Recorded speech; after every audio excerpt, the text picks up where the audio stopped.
Is this really the greatest Assassin's Creed game of all time? Does it reach the pantheon of open world games like The Witcher and Skyrim? Or is it overrated? Let's find out. This is Assassin's Creed Odyssey Ultimate Edition.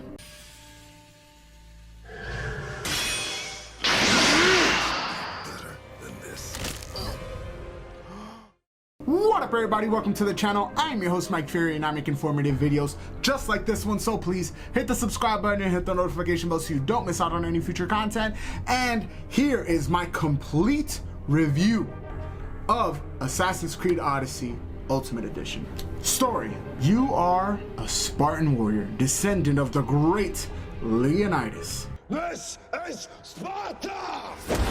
Yeah, that guy. But you don't know it yet. At the start of the game, you run away from Sparta due to the simple fact that your father originally tried to throw off one of your siblings. Depending on which sibling you pick, he'll try to throw off the other. So if you pick the girl, he'll throw off the boy. If you pick the boy, he'll throw off the girl, and just like that. Now, you try to stop him, thus killing one of the Spartan leaders or members or whatever you guys want to call him, killing him, and therefore he throws you off.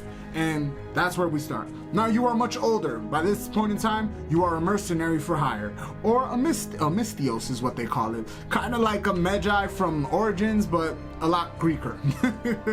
You were raised by Marcos, who is involved with the wrong people.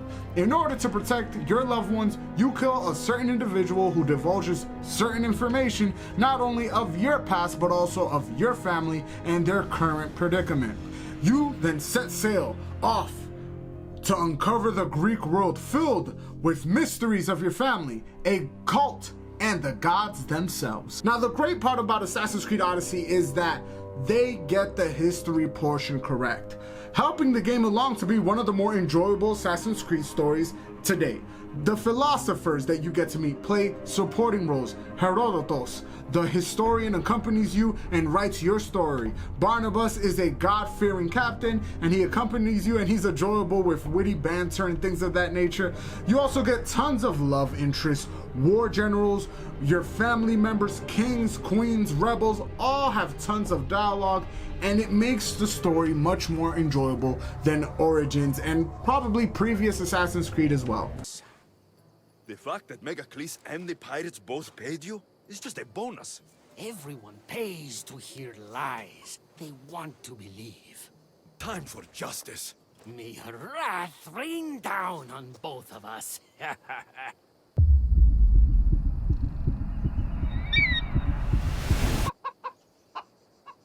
Chikaros! Chikaros! I'm going to feed your corpse to Icarus, you stupid bird. Gameplay: very similar to Assassin's Creed Origins. The one noticeable change in this game is what's a shield? And like legit, since you get the Spear of Leonidas, you don't use a shield throughout the whole entire game. But it's whatever. But it does allow you to have free-flowing combat, pairing your spear with other spears and swords and daggers, which allow you to do 4 to 5 hit combos while dodging, which is awesome, because if you do it perfectly, it even slows down time. You have a plethora of heavy weapons like bigger spears, maces, staffs, etc. My fave by far is the bow and arrow. Sniping people from far away is definitely one of the best things you could do. You also get new moves adding to your skill tree, like the Rain of Death or your ultimate, which is super awesome. Warriors and assassins classes have a more comprehensive skill tree with more useful skills and passives than Origin. The tons of loot that you will get in the game are just amazing. Legendary armor sets, weapons used by demigods, which is cool. That's how they integrate the Greek mythos into the game, getting you to use some of the craziest weapons that you can possibly find from demigods and champions. For example, Achilles has his own entire armor set, which is one of my favorites. Now, those particular armor sets and weapons, you can level them up with engravings, and therefore keeping your weapons more relevant throughout the whole entire game. Your favorite weapons, if you're really stuck on a certain legendary sword, hey, level that bad boy up to your current level and therefore use it for the rest of the game. The game allows you to maintain your favorite weapons. It doesn't force you to constantly be changing to other weapons just because your weapon has downgraded to, you know, irrelevance.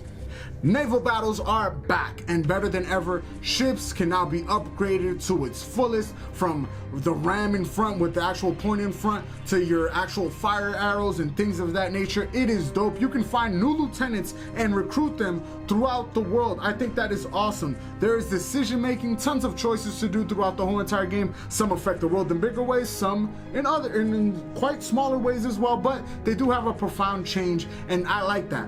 Now, conquest battles. You will have to basically ruin the territory, or actually deflate the army around in the territory, and then eventually causing you guys to have a conquest battle. These conquest battles will allow you to actually take control of the whole entire territory in the name of a certain army. There's so much to do in this game. There's hunting, swimming, killing the big beasts for Artemis, because that's, you know, Hercules was too busy to be bothered with the Nemean lion, so you have to go kill it yourself. Take pictures, synchronize lands, also known as going to the top of the tower and then just looking the whole entire thing. You know, that's a basic, like an original Assassin's Creed trope. Go to the top of the tower, look around, and you unlock the whole entire area. That is in here. Visit historical locations, fornicate with a bunch of women and men who like goats. Why not? Someone's being hurt. Open this door, or I'll kick it in! Don't mind her. She likes to watch. Look at you. And there's a bunch of things that I'm just gonna leave out for spoiler reasons, but it's definitely worth your money. Looks and sound. Gorgeous world, gorgeous, gorgeous, gorgeous world.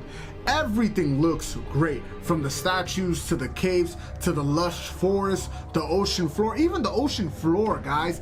It looks great. Having an eagle eye gives you the great scope of this beautiful land. Wildlife, although it's limited in certain cases, they look good. Lions, wolves, bears, boars, all just few, that's just a few of the predators that you can actually fight in the game. Greece is also super varied with locations, multiple islands, volcanoes, sunken ships, forts, and of course, you'll find NPCs that look alike. Especially in mercenary system, there's a lot of them that just, you'll be like, fam, you're the same guy that's over here at level 30, the same guy that's over here, and what's it called? And the game kind of has this like nemesis system working, but it's not really the nemesis system working, it's just the mercenary, it's basically bounty hunting. That's what you're basically doing. The game also sports a great depth of field that I just enjoy, just to look at everything and look at these landscapes. And you know what the best part, and it's underrated, that you can just look at somewhere and it's like super gratifying. You can be like, hey, that place over there, I can go there. That is super gratifying, and we'll never and a lot of people won't ever understand that sometimes in games you look at certain locations and be like, wow, that's super cool. We'd be like, no, that's a wallpaper. Here you go. When the real eagle bearer says he's going to do something, he does it. There, Princess Purple Pie. Eat up. Let it flow through you. What are you doing? The first of you eagle bearers rode east to find this fruit. Said that the horse that eats it turns into Pegasus. Leave it to the gods to hide it in plain sight. The eagle bearer obviously lied to you. Don't believe me? For how much I paid, this fruit has to be real. Here, watch this. Wait! Fly, Pegasus, fly!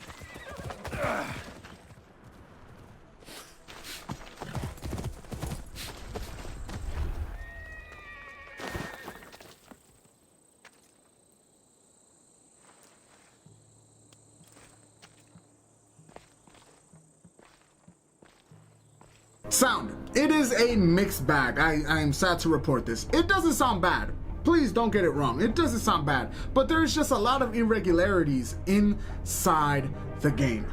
Combat and naval combat sound good. Swords clashing, water, all sounds good. Cannons, fire, like it's just really, really good. But when you're talking to some people, their accents are so off and they don't sound like they're from Greece, or it's just, I don't know what to call it. It's just, I think it's lazy, but I don't know. Wildlife sounds good initially, but you then realize that there's very few tracks, and the single bear that you fight makes the same exact noise as all the other bears.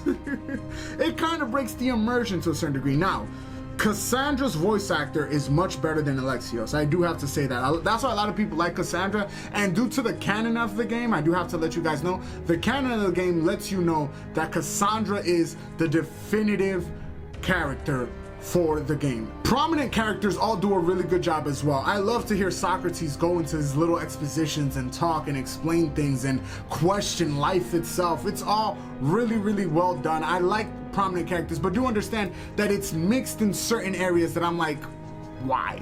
Why? DLC. And boy, is there a lot. First off, let's go through the free stuff. Lost Tales of Greece. They're very special side quests made by Ubisoft that litter the map and are involving different, more important NPCs from the Greek world. This is the reason why I never felt like I had to grind, because these missions, these like Lost Tales, were definitely keeping me entertained while I was going through it. Time contracts will allow you to get currency, which allows you to buy stuff from the 2 stores that carry loot closed off by MT, or microtransactions. The grind is kill mercs, sink ships, attack scouting parties, etc., things of that nature. These are free and updated regularly, so I don't mind that, but do keep in mind they are there, and some certain weapons and armors are blocked behind paywall. Now let's get into the first DLC pack, shall we? This is Legacy of the Hidden Blade. In my opinion, it is okay. It gives me a brand new enemy in which I must hunt down one by one in the order of the ancients. Now it does gives me some backstory to who I am as a character, depending on who you pick, and it gives me some future into the events of Odyssey and how it creates the bloodline that will eventually create the whole entire Assassin's Creed guild. Technically it's more of the same from the base game, which I'm not mad at, because the base game is really good. And now, possibly some of the best DLC you will ever find. Fate of Atlantis. Boy, oh boy, oh boy, you get 3 episodes of just awesome, godly goodness. You get to talk and interact with Persephone, talk and interact and even face Cerberus and fight Hades, and then have these crazy conversations with Poseidon and watch as Atlantis is in peril and all these things happening around in the godly, and you get to learn how they're interacting the Isu and the Poseidon, and the Greek mythos. Like, I love the fact that they did this. It is awesome. Now let's get into a little bit more detail in Fate of the Atlantis. Episode 1 is the Afterlife Paradise, City of Elysium. This is where you will be talking and interacting with Persephone, who happens to be the wife of Hades. And she seems to be having some thoughts about a certain hunk named Adonis. Episode 2 is called Torment of Hades. Hades has you work for him after you kill Cerberus, because you know, you can do that, in the underworld, which you will also meet the souls of dead NPCs. Help them find peace, and you will be set free. Lastly, episode 3, and by far the best of them all, Poseidon Atlantis. Human experimentation, Isu versus Isu, and a monster with the power to destroy the world. Free DLC is great, the blade is okay, and then Fate of Atlantis is Hall of Fame DLC.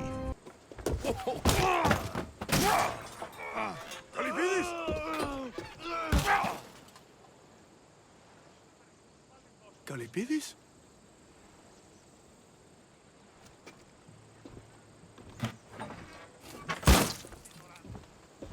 Bad. Let's get the worst one out of the way. Probably one of the worst ones, depending on who you are.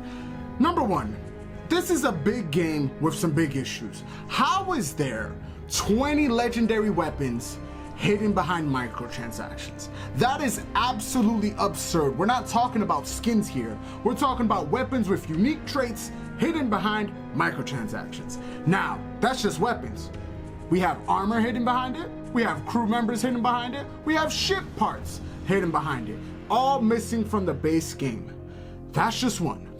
Number 2, the merc system. completely trash. In Assassin's Creed Origins, the Peloponnesians were unique. Each one of them different, and it was just a breath of fresh air how you can hunt these 10 dudes down and take their legendary weapons for yourself. That was dope. Here, you guys try to copy the Nemesis system from Shadow of Mordor. Doesn't work. They're all carbon copies of each other. It is not fun. The luster of it, the cool part of it, wears off extremely fast when you notice that, hey, there's no point in fighting these dudes, because every time I fight these dudes, the rewards to the risk to reward ratio is just terrible, or just the time to reward ratio is terrible as well, especially after you get extremely overpowered. Now, why are the main side quests, the side quests that you can find throughout the world, and this is why people were complaining that it was so grindy, why are they so repetitive? Hey, kill a bunch of bandits, kill a leader, burn some supplies. Kill a bunch of bandits, kill a leader, burn some supplies. Same old, so rinse and repeat, rinse and repeat. Add to that, I have 125 hours into this game. 125 hours. I've had 9 crashes. I couldn't run the game for some weird reason. I could run a lot of things at 2K, but I can't run this game at 2K. And after that, I drop it to 1080p, and guess what? It crashes 9 times. 9 times. Absurd. But again, that's just okay, because those are computer parts. That world is huge. I understand that. I'm not gonna kill it for that. But what I will kill it for, and these following ones are the gripes to, like, they're the worst part of the game. The fact that the war of Sparta versus Athens didn't matter. You can cover the whole entire map in one color and nothing changes. There's no big payoff for Sparta or Athens. The most egregious part of the game is the fact that you can just eventually pick a side, not do any of this, pick a side and that side wins. That's it. That is it. Like, really? You guys couldn't have thought of anything, any type of big payoff for anybody who decides to participate in these wars? But I digressed. Here is another one. This is a Greek-based game. In the Greek-based game, it's a Greek-based game. I don't know how many times I gotta repeat it. This is a Greek-based game. We had 0 champions, 0 heroes. We had a total of 4 mythical creatures. No reason to even fight these mythical creatures, because all they give you is 1 sentence of lore. And if that wasn't enough, Greece is the foundation of democracy and politics. Where are the assassins? Where are the politics? Where are the nasty political missions that you can participate in? We get 1 mission at the end of the game where we discredit someone, and that's it. There's no scandals, there's no Monica Lewinsky, there's no leader sleeping with men, there's a huge lack of lore and political gameplay. No myths, no legends, no monsters, none of that. When you're dealing with myths, monsters, legends, you go big or you go home. That is it. You don't dabble in it.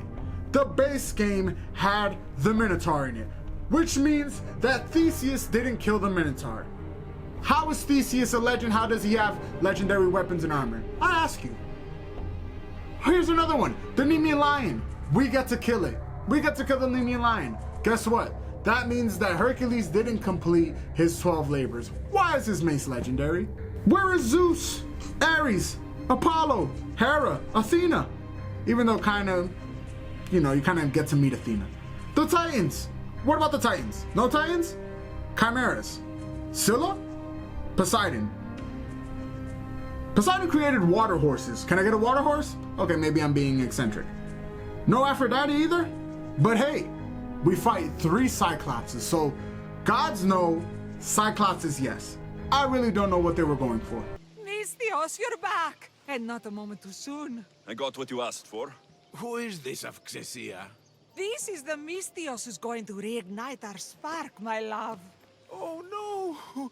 We've been through this. I can't satisfy you anymore. You're going to kill me with your lust.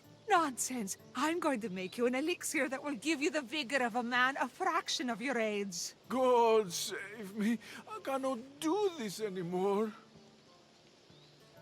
Your husband is tired. Allow me to satisfy your hunger. I've never been with a mercenary before. Very well. Let's see what you're made of.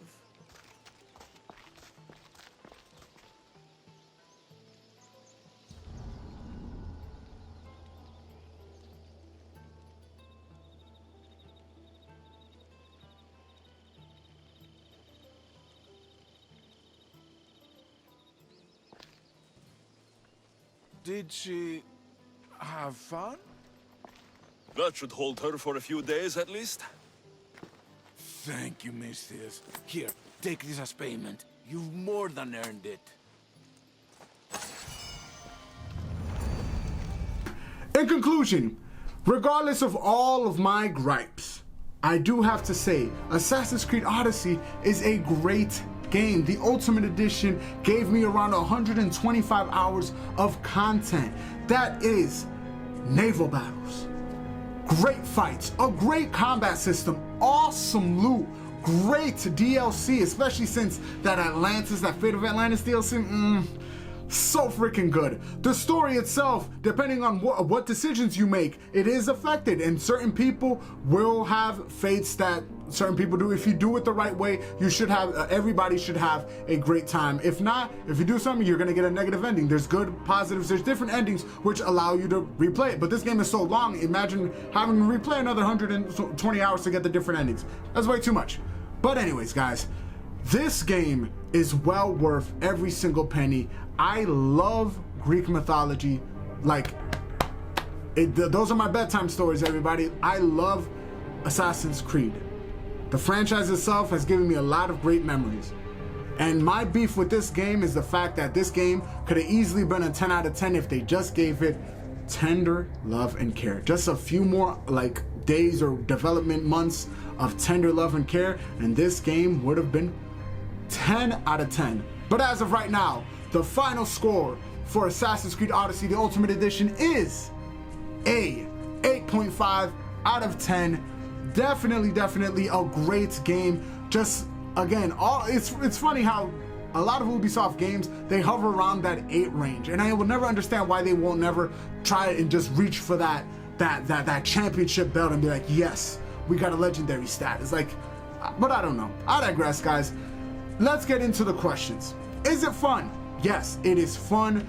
It is a blast depending on what weapons you're using, and it's incredible how they change and everything. Like, it is just a blast exploring new locations, finding the little hints, and like unlocking the lore and the Greek. Oh my god, it's a fun time. All right, is it worth it?